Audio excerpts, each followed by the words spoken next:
Buenas noches, jóvenes de Cebeti 192, Narciso Mendoza, el niño artillero. Este audio tiene la tarea de aclarar, de presentar más o menos los temas que estamos revisando en este tercer parcial, en el cual el primer tema fue el asunto de la muerte, esa realidad tan humana, pero que al mismo tiempo no queremos experimentar, o quizá la forma en que nos han dicho el tema de la muerte nos genera cierta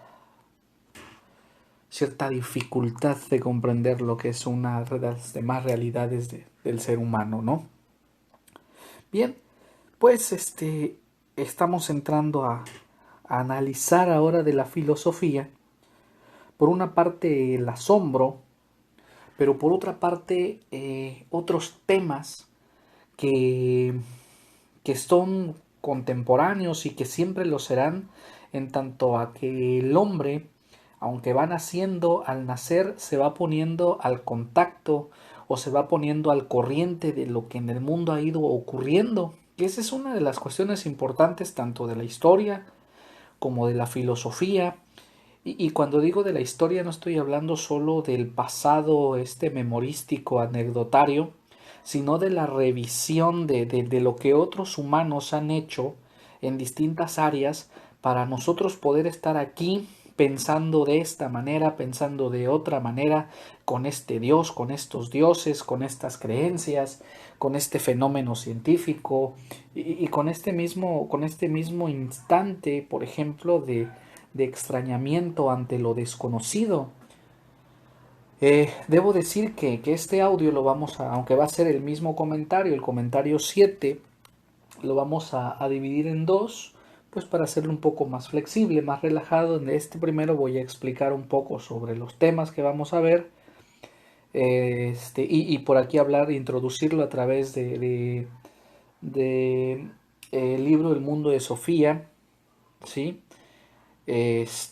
Para que podamos nosotros ir conociendo, ir entendiendo el porqué, el porqué la filosofía, la historia, las distintas ciencias, el desarrollo humano en su conjunto ha ido presentando ciertos estereotipos o ciertos instantes de pensamiento distintos, ¿no? Uno de los fenómenos de la evolución humana tiene que ver con que en las épocas no se piensa de la misma manera, y por eso la filosofía, la historia, la ciencia nos debe permitir acudir a ellas para poder comprendernos como seres humanos. Bien, esto, esto mismo que he mencionado, pues nos llevó a la Academia de Humanidades a elegir una obra de carácter revolucionario en el sentido cartesiano, que revolución no tiene que ver con muerte precisamente, tiene que ver con una vuelta hacia adelante. Entonces la academia, que con gusto comparto con la compañera, la maestra Graciela, la maestra Mayel y el maestro Sergio Eduardo,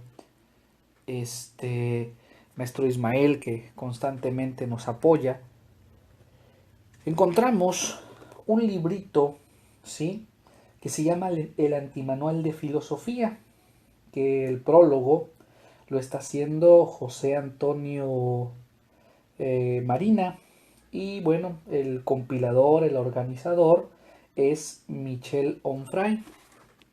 Este libro es importante porque está diseñado para jóvenes de prepas en Cataluña. Incluso se escribe en español peninsular, ¿sí? Con muchos gentilicios de la zona, y además planteando problemas que ya se están viviendo en Europa. Por ejemplo, el problema del cuerpo, el problema del cuerpo desnudo, el problema de la drogadicción, el problema de la sexualidad, el problema del trabajo. Por ejemplo, cuando esta obra está siendo organizada, Europa vivía un proceso de crisis de los parados, o sea, de los que se encontraban sin trabajo, los que se encontraban perdiendo su vivienda. Deben saber ustedes que en Europa muy pocas personas tienen una casa como propiedad. La mayoría de los europeos, pues viven rentando o arrendando su vivienda, ¿no? Entonces, desde ahí se está escribiendo este manual. Se tratan cosas como el arte, siendo Europa uno de los continentes que ha estado guardando tanto arte, eh, que ha estado teniendo y construyendo museos a lo largo de su historia. Pues deben saber ustedes que es un territorio con semejantes monumentos artísticos, semejantes pinturas, música, etcétera, y que bueno, pues en el libro ya se empieza, en el manual, en el antimanual, ya se empieza a cuestionar esas ideas de arte, esas ideas del por qué tenemos que ver el arte como algo tan alejado y no algo más cercano a nosotros. Tan es así que hay un capítulo que se llama ¿Qué diablos hace la Gioconda en el comedor de vuestros abuelos? Entonces, ahí se cuestiona esa idea de que se tiene mucha arte, pero se tiene muy poca forma de interpretación artística. El antimanual nos va presentando distintos temas. Por ejemplo, ¿por qué no podéis masturbar en el patio del instituto? Que viene por ahí esa cuestión de la sexualidad, que todavía no termina de abrirse ese tema. Y yo creo que es necesario que los maestros de filosofía, que los maestros de biología, que los mismos maestros encargados de la orientación educativa o la asesoría educativa, pues revisen ciertos pensamientos, que los revisen y que ya de ellos se tomen alguna referencia o que tomen alguna observación para poderlo aplicar en los jóvenes. Sería bueno por ahí echar una revisión a Freud, pero pues también hacer una revisión a muchos pensamientos extraídos en la escuela de Frankfurt por Adorno, por el mismo Theodor Adorno, por el mismo Erich Fromm, pero más hacia acá, más hacia el fenómeno posmoderno, años 70 y 80, hacerle una revisión a Michel Foucault en Historia de la Sexualidad. Yo creo que hay mucho todavía que se debe recuperar en ese aspecto. Entonces la Academia de Filosofía que preside la maestra Mayeli, pues bueno, hicimos una estructura de temas donde hay lecturas que le corresponden a todas las carreras, a la carrera de soporte y mantenimiento, a la carrera de programación, a la carrera de laboratorio clínicos, administración de recursos humanos y la carrera de eléctrica o electricidad. Y bueno, la primera lectura que estará a la reflexión de los alumnos se titula son los textos generales. El éxito del bachillerato está escrito en las estrellas. Esa es una lectura que le corresponde a todos los grupos. Otra, que ya aludí a ella, ¿qué hace la Gioconda en el comedor de vuestros abuelos? También le corresponde a todos los estudiantes. La otra se titula Hay que trasplantar el cerebro de vuestro profesor de filu en el profe de gimnasia. Esa le corresponde a todas las carreras, estas tres lecturas. ¿Por qué? Porque tratan problemas comunes para los jóvenes. Por ejemplo, el creer que a través de una varita mágica vamos a poder resolver las cosas está complicado. Entonces la lectura nos va a dar ciertas aseveraciones, se va a meter con el tema de los mitos, con el tema de Dios. El tema de la Gioconda se va a meter con los distintos tipos de arte, con las formas de interpretar el arte o por el por qué debemos tener arte, ¿no? El arte kitsch va a revisar. La parte de trasplantar el cerebro va a meterse por ahí con temas de inteligencia artificial, se va a meter por ahí con la nanotecnología. Bien, después vienen otros textos que solo serán correspondientes a algunas áreas. El que se titula ¿Qué parte de vuestro cerebro se pierde en una noche pasada de alcohol? Le corresponde al laboratorio clínicos. Aunque dirían todos, ¿por qué no la ven todos? Bueno, porque consideramos que esa lectura, los jóvenes a través de su formación como laboratoristas clínicos y como sujetos que tienen conocimiento de las células, que tienen conocimientos sobre el sistema celular, sistema neuronal, podrían más que entenderlo, igual en interpretarlo y en un trabajo transdisciplinario, pues llevarlo hacia las otras carreras, explicarlo a sus demás compañeros. Por eso digamos que se decidió de esa manera. Después tenemos un tema que es también una lectura. Dice, podréis prescindir de nuestro aparato móvil. Eso le corresponde a soporte y mantenimiento del equipo de cómputo y a la carrera de programación. Obvio, el título habla de lo móvil, que no es solamente el celular, sino de de aquello electrónico que que por su compactibilidad o por su sentido compacto, por su tamaño compacto, lo pueden trasladar una laptop, una tableta, en sus distintas marcas, un celular, etcétera, ¿no? Entonces, esa parte del hombre artificial, pues bueno, lo vamos a ver con ellos, ¿no? Y también vamos a ir comentando.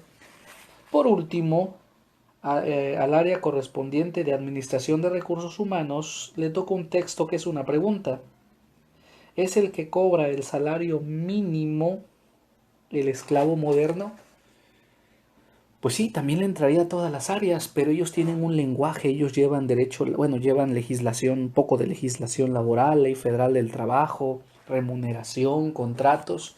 Entonces es importante que ellos reflexionen desde sus áreas, desde sus campos disciplinarios, estas distintas lecturas que la filosofía propone. Y aquí hay algo muy importante, aquí hay algo muy interesante. Son temas tecnológicos, biomédicos, biotecnológicos, de legislación laboral. ¿Y qué anda haciendo la filosofía por acá? Pues es que la filosofía en este sentido viene a poner en juicio o en revisión nuestro conjunto de creencias. Y es aquí donde voy a ir introduciendo, y para ello me voy a remitir a una obra que les recomiendo de Justin Gardner, El mundo de Sofía.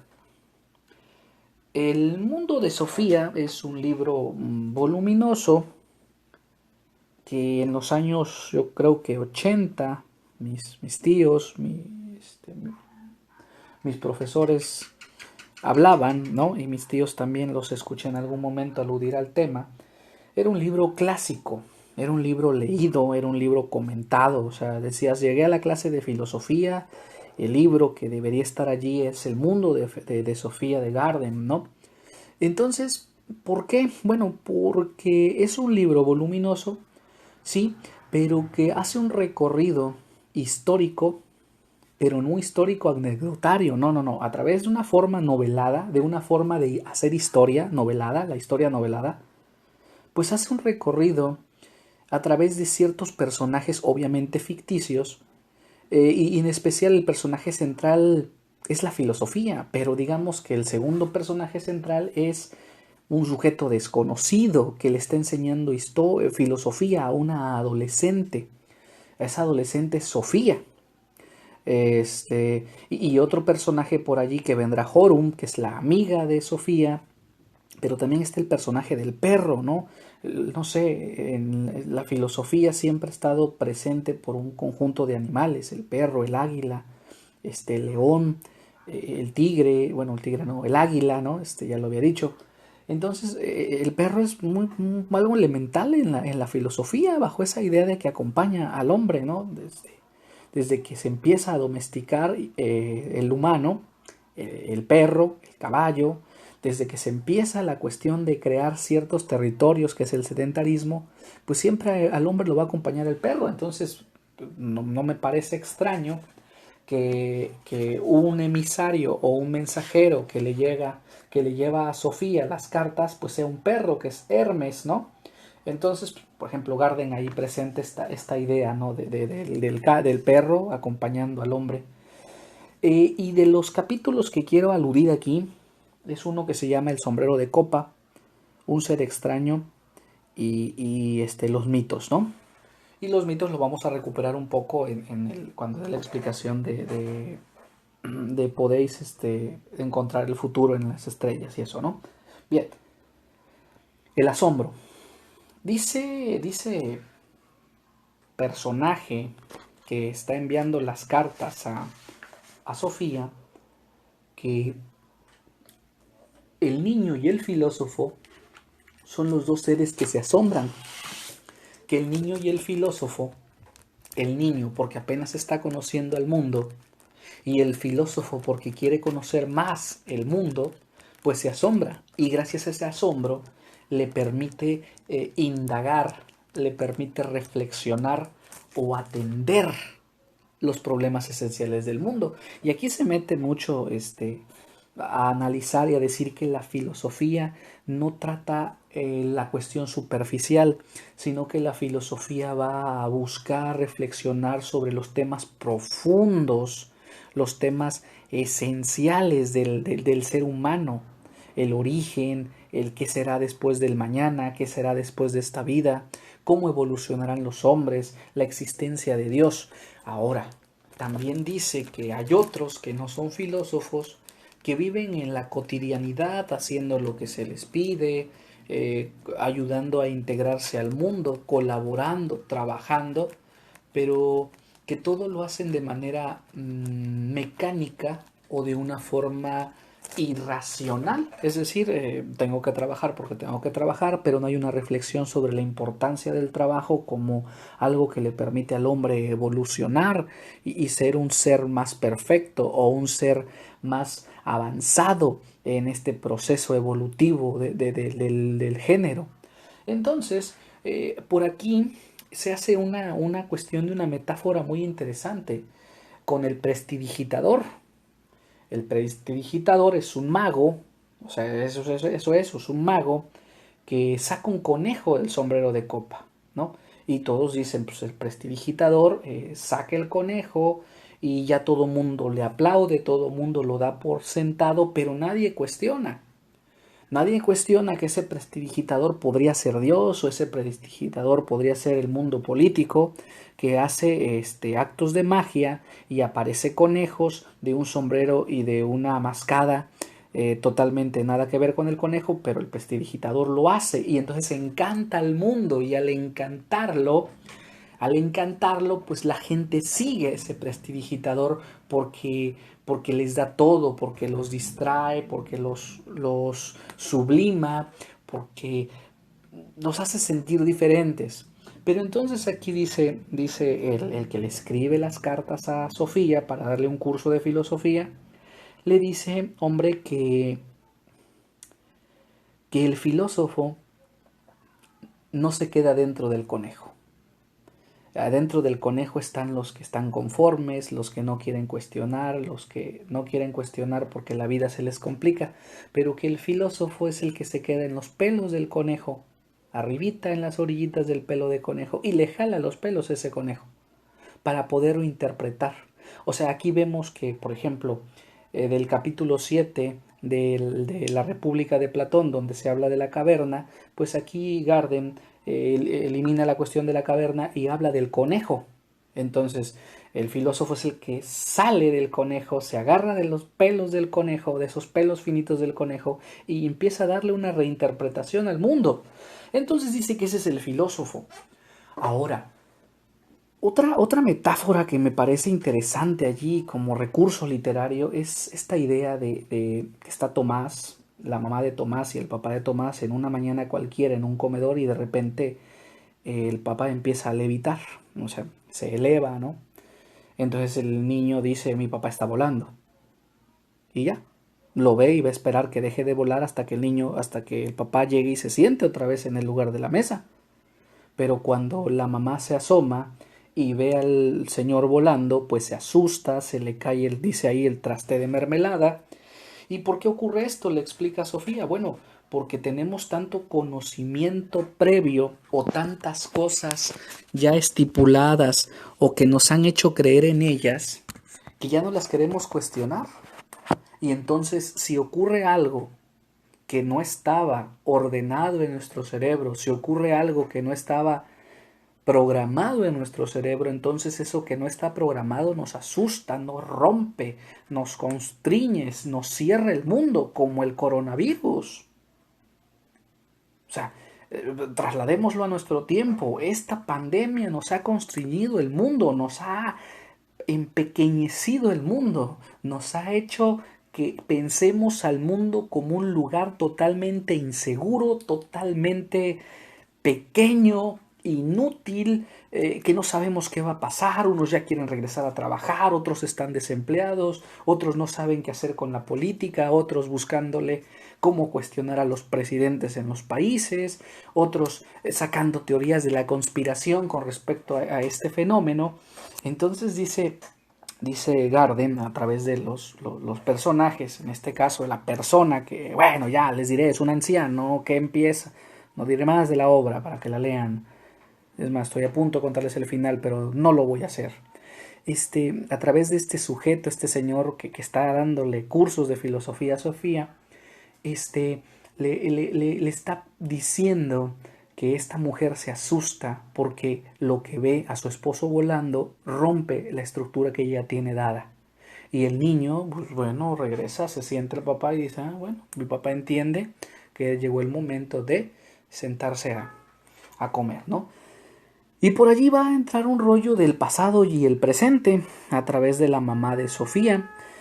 Hay una cosa interesante por allí al ir cerrando el apartado del ser extraño, en donde llega Sofía y le dice, oye mamá, o sea, ya sé qué vas a hacer, vas a ir a la cocina, vas a lavar las frutas, vas a lavar las verduras, harás de comer, te sentarás a ver el telediario, la telenovela, y de ahí no vas a salir. Y la mamá se queda, ¿y eso qué o qué? Pues es que siempre es tu rutina, no quieres salir de esa rutina, quieres hacer siempre lo mismo.